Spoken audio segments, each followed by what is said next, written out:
We're back now with more Reset. I'm your host, Sasha-Ann Simons. It's a blinded night with pastel skies. Saw you coming from the roof. We're listening to a song called Chasing Daydreams by local producer and songwriter Yna Pineda. Yna's music explores their journey as a queer Filipina growing into themselves and holding space for healing and heartache. Combining Yna's vulnerable lyrics with their cinematic sound, their music is the kind that makes you feel like you're the main character in the film of your dreams. And now Yna's dream of creating work that resonates with others is becoming a reality. Their self-titled debut album is coming out tomorrow, August 2nd. And ahead of this milestone, we're sitting down with Yna right now in our performance studio here at WBEZ. Hey, Yna, thank you so much for making the time. Hi, thank you, Sasha. So the big reason that we're sitting here in this studio is because you're going to play a little something for us later on. But first, you're so close to dropping your debut album. It's called Yna. Congratulations on that. Thank you so much. What is going through your mind right now? There's a lot going on in my head, very nervous, but also super excited to finally release this project that has been around for like almost 5 years. You are drawing a lot of experience from your life for Correct. these songs. So tell us more about the song that we just heard, Chasing Daydreams. Yeah, Chasing Daydreams is basically a song about being submerged in a lot of different realities and fantasies that I feel like I spent my whole life really being immersed in, whether it was dreaming about these fantastical ideal versions of who I could be in the future. I felt like a lot of these daydreams deviated me from reality. Every time I was with people that I loved or cared about, I was always thinking about what I could do better or how I could be perfect. So Chasing Daydreams just really embodies that kind of feeling. You're really submerged into this orchestral, ambient, and experimental vibe that comes with it. But then when you listen to the lyrics, it's such a contrast. It's very heavy. It's very vulnerable. And I feel like that very much embodies the experience of daydreaming. Yeah, absolutely. I mean, and this album, it's been years in the making. Right? Yes. You wrote a fair amount of the songs while you were still living in California. Mm-hmm. And you moved to Chicago when you were 21. Tell us more about what brought you here. Yeah. Every time I tell people from California, they're like, why would you move here to Chicago? I'm like, I know. But when I first visited when I was 19, I just instantly fell in love with the city. I grew up in the suburbs of San Diego in a very like small Asian like town called Mira Mesa. So moving to a city, I just really wanted to find myself. And I feel like Chicago was the great opportunity for that. And the creatives here are just unmatched. I really love the people that I've met here. They're so genuine. I created like a beautiful community and they have surrounded me with so much love I never thought I would have had. Especially when it came to my queer identity, I feel like being in Chicago allowed me to be more myself than I ever thought I could be when I was living back at home. So yeah, and then when it came to music, I really just came here to just learn from people, and I have been blessed with all the opportunities that came my way, whether it was finding my band or playing these awesome venues that I never thought I would ever step on. So yeah, Chicago is just great. That's incredible. Where did your initial interest in music come from? I've always been interested in music. I grew up in I'm obviously Filipino, so a lot of like our upbringing comes with karaoke nights at like Filipino parties. And from my mom's side, a lot of the musicians like come from her side. So I feel like I gained a lot of those musical inspirations. But I started singing when I was 4, again on the karaoke machine, would play covers here and there. Growing up in middle school with my best friends, we would bring out our ukuleles or guitars during lunchtime and just jam out to all of our favorite songs. And there was a period where I didn't like sing or like write for a while, but when I came back into music, high school, I started writing more, especially when it came to my struggles. And then college, I started producing. And then when I moved to Chicago, it was live shows and finishing this album and even more producing. Incredible. Well, let's listen to another track. This song's called Emma. It's creeping up again. You know it's not what I planned. Go and blame my fickle heart for never waiting. So there were a lot of people involved in making this album happen, but I understand that wasn't your original intention. You wanted to do a lot of this work yourself. What changed? I think it was a whole ego thing. I think coming into music, I was like, I wanted to be a really good representation for my community, especially a woman, a queer woman in the music industry. I feel like I had to bear everything on my own to prove that I was this artist that I could be in the music industry. But moving to Chicago really broke me down to build me up, and it really taught me to like, if I don't like allow myself to receive all these different ideas from different people, I'll never be able to create the thing that I just created now. And when it came to the album, I really had to let go of that expectation of perfection and of who I could be, to learn from people, to make mistakes, to get different opinions, and to allow that to come into my work. And with that, it forged a lot of great friendships, really great experiences too. And I'm very grateful for like the people that I met along the way. So at least eventually collaboration became important to you. Absolutely. Like. And it's ironic because I've always been a collaborative person, but with music, I just had, again, like that ego thing. But I'm very grateful I broke out of that. Well, as I mentioned, you wrote some of these songs years ago, but the album is out now. So why now? Why is now the time? Yeah.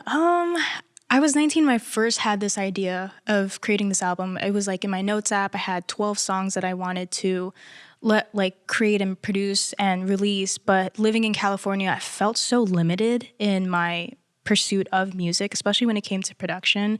I really wanted to rush things. And then I moved to Chicago, started playing live shows, and met a bunch of amazing people who then helped finish this project with me.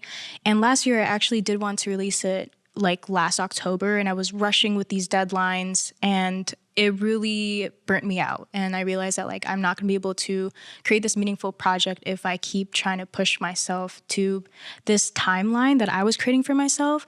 So now, having finished all those tracks at the beginning of 2024, working with a lot of amazing friends who created like the whole promotion and like the materials for it, I felt that it was really perfect, especially coming into my 24th year of living. Like it just felt right. And I decided to drop it like now just because it felt right in the moment to just have everything ready and to feel, and to also know that this isn't just my project. I collaborated with so many amazing people in my life, and this is not only for me, but for them. And I want to showcase their love and their passion and their work, and to be able to do that together through Yna, this project is just awesome. This was quite the process to get to this project. So looking internally, what did you learn about yourself? Great question. I think the biggest thing I learned about myself is that I need to learn to receive. I feel like I've spent a lot of my life giving and giving and giving, and it's easier to do one thing or the other, whether to give or to take, but doing both is the hardest thing. And when it came with music, receiving the amount of love that people had shown me, and it was genuine, but a lot of my doubts would always tell me that like maybe it's not, especially being on stage. My first venue performance at She Was last year, I was the only queer Filipina woman on the lineup, and I just couldn't believe that like I was given this opportunity because people believed in me, and receiving that was the hardest thing. And I think I spent the past year trying to learn how to receive all of that. And now that I've now released the album with all these people showering me with so much love, it really has awakened me to the idea that like I do need to believe in myself, that people genuinely want to be here for me and like are in my life, and I need to allow myself to receive that and feel it.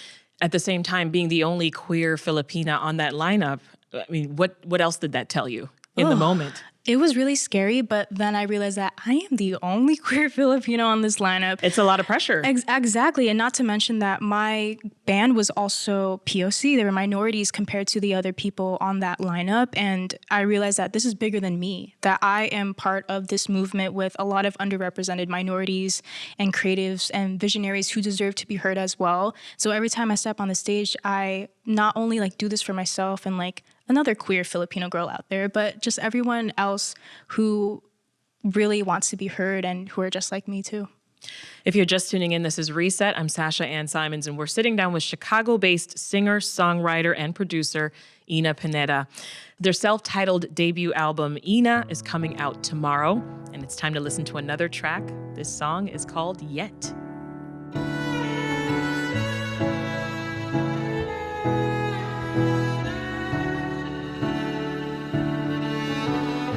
I'm trying so hard not to lose. But lately it's So I want to break down some of these lyrics, Yna.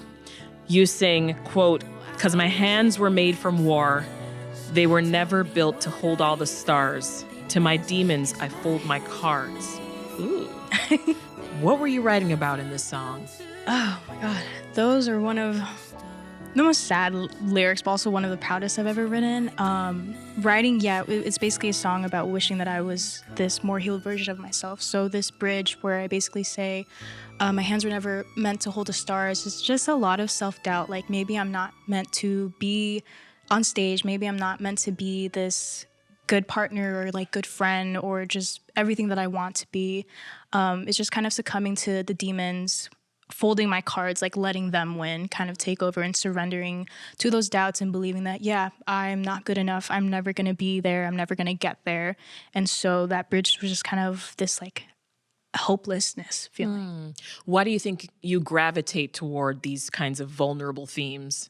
I think because I grew up not having the outlet to express myself, to be validated in those experiences and the feelings that I was feeling. So even though I couldn't really translate that into words, for some reason it translated into music and lyrics. And I didn't start writing about very vulnerable topics until later year of high school. And I continued to do so because people came up and told me that they never felt more heard until they heard my music. And so be met with like a lot of people who would hold my stories with grace when initially I was super scared to like even talk about it. Because at the time, like everyone was writing about love, about like just very joyful things, and I couldn't. And it scared me that like, why can't I write about that stuff? Like this sadness just stuck in with me. But then I realized that like I could use that as power to just share my story. And it may sound sad to say that like a lot of my songs are sad because that was the only thing I could write about. Yeah. But that's just like the truth. Like that's what I just felt, and like writing just allows me to feel more. Yeah. What drives this desire to create your music? You said it allows you to feel, but where else is this desire coming from? To sit down and put pen to paper? I think recently it allows me to connect more to myself, to be able to listen to everything that is going on inside of my head, to just sit with it, to exist with it. Prior to that, I feel like when I first started writing music, I just really wanted to make it somewhere. And now I'm just more so like, I just want to create for myself, to just feel everything that I'm feeling and to validate that, because that little girl in me who wasn't validated when she was older, I want to be able to do that for her. And music allows me to do that. And creativity, I mean, art in itself creativity is inherent, but once it's shared, then it is art. So to be able to share all the creativity that I had possessed, it's just a very beautiful process to let that out and share it with the world. All right, time for another song. This is I Wish You Knew I Existed. She's got pretty eyes like the stars.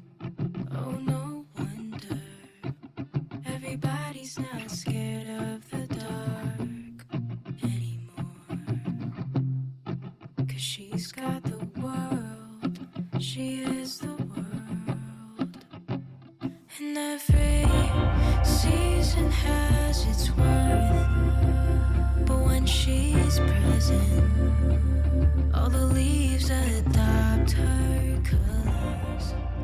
So this is one of my favorites of yours. Oh my God. Gotta say, I love this song. It's the first song that you wrote for the album. Is that right? It was the first queer song I wrote for the album. Tell me more about that. Where did the inspiration come from?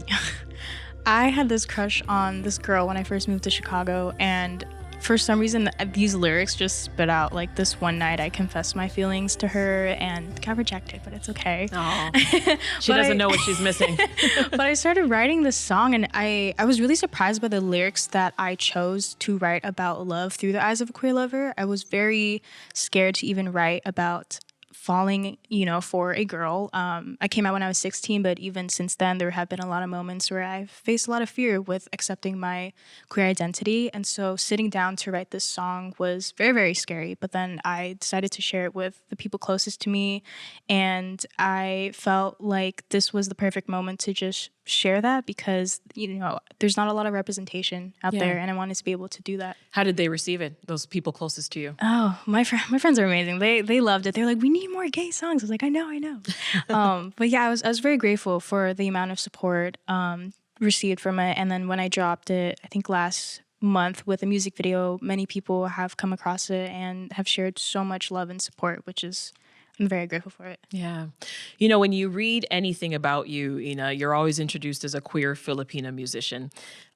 You've talked about it a lot in this interview. Why are these parts of your identity so important to bring to the forefront? And I wonder how they influence you and your music. Yeah, every time I step on stage, I always tell people like, hey, I'm Yna, I'm a queer Filipina producer, this and that. And You lead with that. I do lead with that, yes. And I was initially scared to do so because I felt like I was confining myself in a box, but then I realized that like there isn't even a box out there with that label. And I wanted to be able, every time I share that part of my identity with people, I want them to know that, oh, you're listening to someone who you rarely see in this type of industry. There's a lot of like white privileged folks, especially men out there. There's not a lot of women in music, and let alone a queer Filipino like me. I want to be able to be a voice for my other represented folks. And when it comes to being influenced with that identity in my music, I feel like finally accepting who I am with my queer identity and also my Filipino culture allows me to be more authentic in my music, to write about those things that mean a lot to me, whether it is loving and whether it is about love through the eyes of a queer lover, whether it is about being an immigrant, whether it is about being a minority. Yeah. Let's talk a bit about the art for your album and for your singles because they're beautiful. Yes. For viewers and listeners who have not seen them, can you describe them? Yeah. Ooh, I love these cover arts so much. It is a collaboration with two of my amazing friends, Nathan Valencia and Yna Yolin. Nathan is a Chicago-based film photographer, and Yna is a graphic mixed media artist from Savannah, Georgia. And they both didn't know each other at the beginning of this process, and I brought them together because I really wanted to create this cover art for both the singles and the album to kind of embody this chaotic clash of like all these themes that this album really kind of goes through. So I decided like, okay, Nathan does amazing photography and Yna does a lot of these mixed media. Let me combine the two. So I put them in like one virtual meeting together and they clicked and they were creating a bunch of these concepts.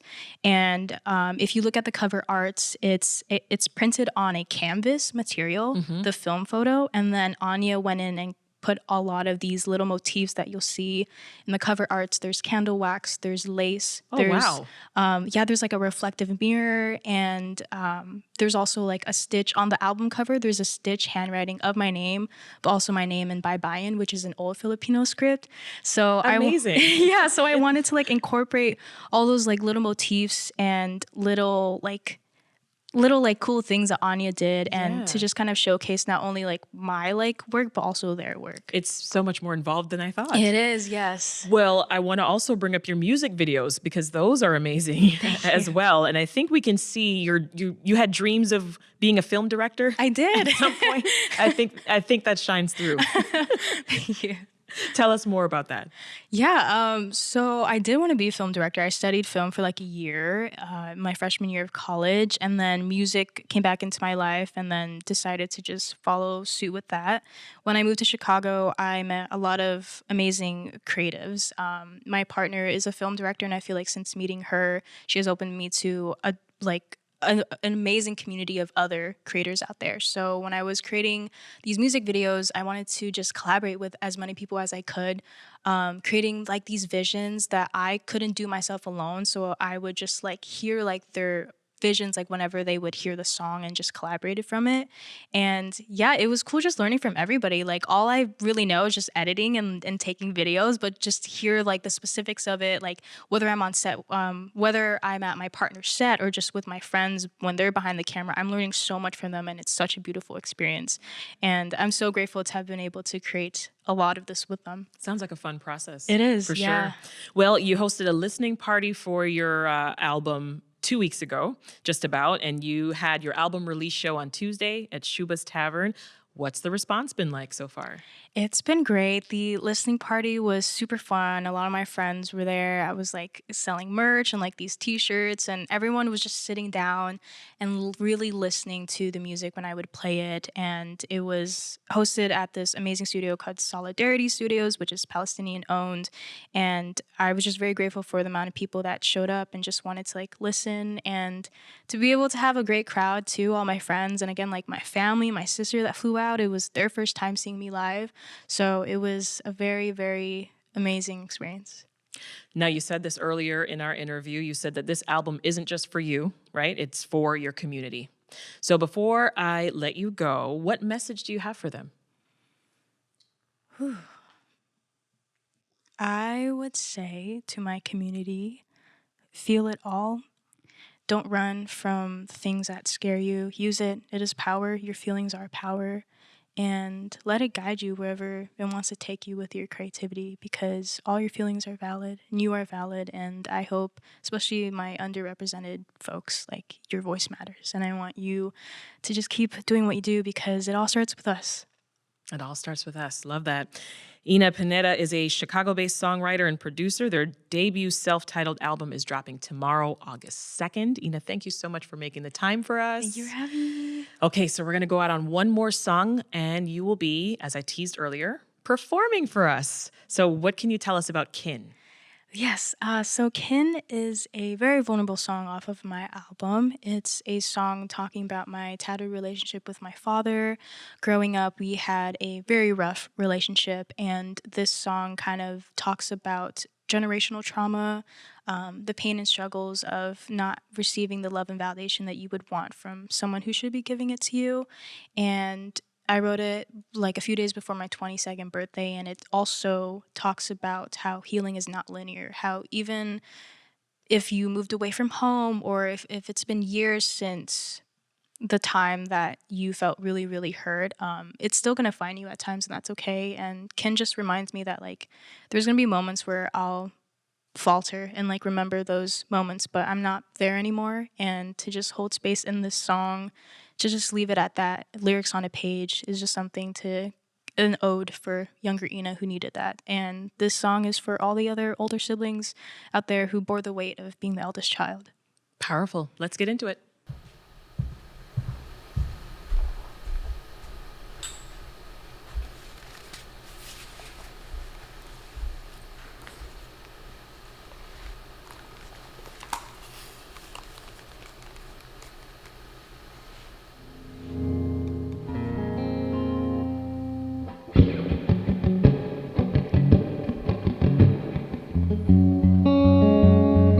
Bottled it up every time you told me to swallow my pride, but you never lay yours down.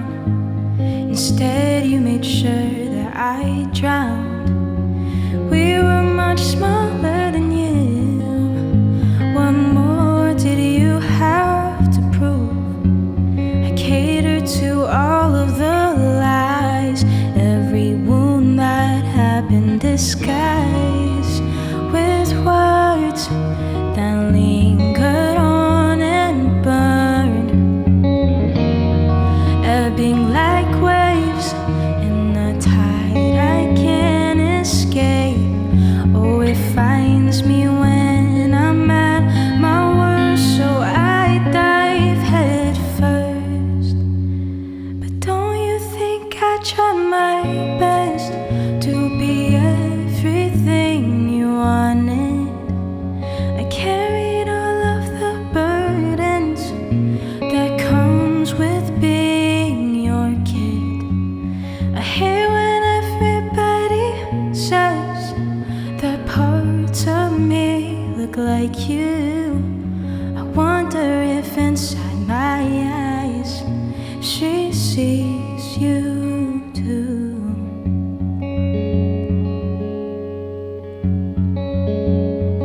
I wish I stayed as the first, but as time went on, she turned and chose somebody else's side.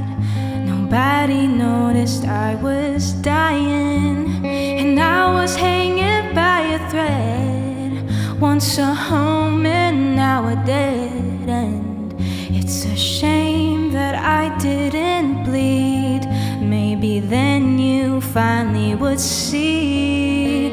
But I made sure to leave no trace, 'cause I couldn't bear to see my sister's face.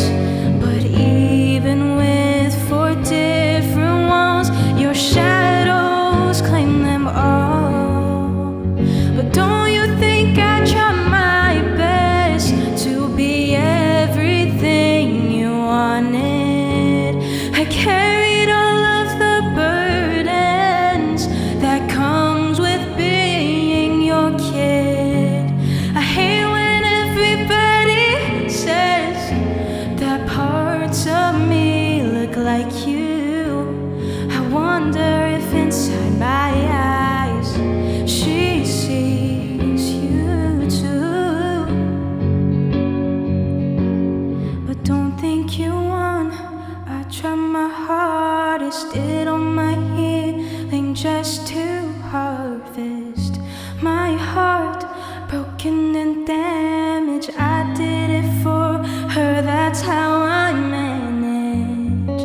Now I'm miles away, celebrating my birthday. God, at 22, still writing things about you. But I guess that's how it is. The cost of trying to outlive scars that you left engraved. Did you ever feel sorry for all of my pain? 'Cause I know that I try my best to be